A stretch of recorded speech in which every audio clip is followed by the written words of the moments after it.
Good morning, welcome to Dukascopy TV and Commodities Corner.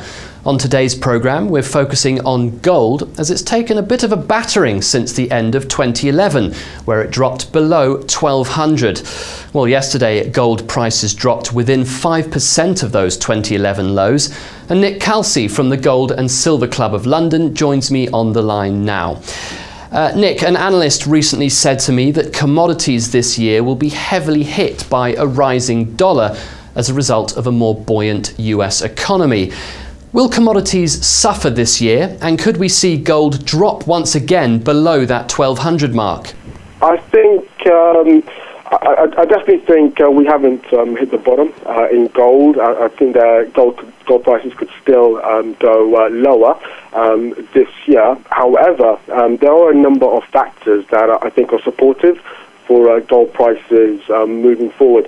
Now that tapering has been announced, that's out of the way, I think there's certain factors in play, such as the huge demand we're seeing from China at the moment. They're buying gold quite aggressively at the moment. They have the Chinese New Year coming up towards the end of the month, January the 31st, and gold demand does pick up. We've seen in previous years as well.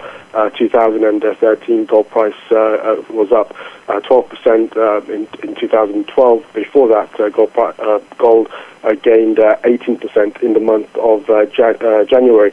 Also, if we look at the U.S. markets, as you mentioned, if we look at the equities in particular, so S&P 500, Dow Jones have recently hit record highs. I'm not too sure how long they could sustain these highs for. There's a lot of speculation that these markets are overbought right now and they're due a correction. If the U.S. equities do fall, then obviously there's going to be a huge flood of money pouring back into gold prices. And if we look close to home at the Eurozone, there's a lot of instability right now in the Eurozone as well. So I think there's a number of factors that could be supportive for gold prices this year, but I agree that they still have a low to go this year before we see any rallies to the upside. Do you think the mania for gold is ending, and ending badly? I know you're a fan of gold, Nik, but try and answer this as impartially as you can. I think what we're seeing is in the West, the paper market, there's been a lot of hedge funds, a lot of investment banks that have been pulling money out of the markets. We've seen a lot of money being withdrawn from ETFs, some of the big gold funds, such as Paulson's fund. We've seen a lot of money being withdrawn from that. So that's what we're seeing in the West. However, the picture is really different in the East. There's a lot of appetite for gold in the East, particularly places like China and also in India, and it's a lot of it is driven by inflation. If you look at the West, inflation is at 10-year lows of about 1.2%. However, if you look at the East, so if you look at China, inflation is currently around 3.5%, and also India is close to 7.5%. So obviously that is very supportive for gold prices. So I think there's a bit of a divide. There's a lot of selling happening in the West, but there's a lot of buying taking place, especially on the physical side in the East. Finally, let's get your projections in the short and long term for gold.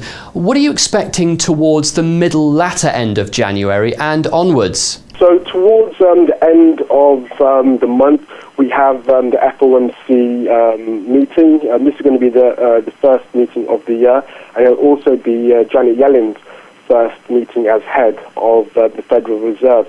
Now, Yellen, she's a vocal dove, and she puts growth ahead of inflation.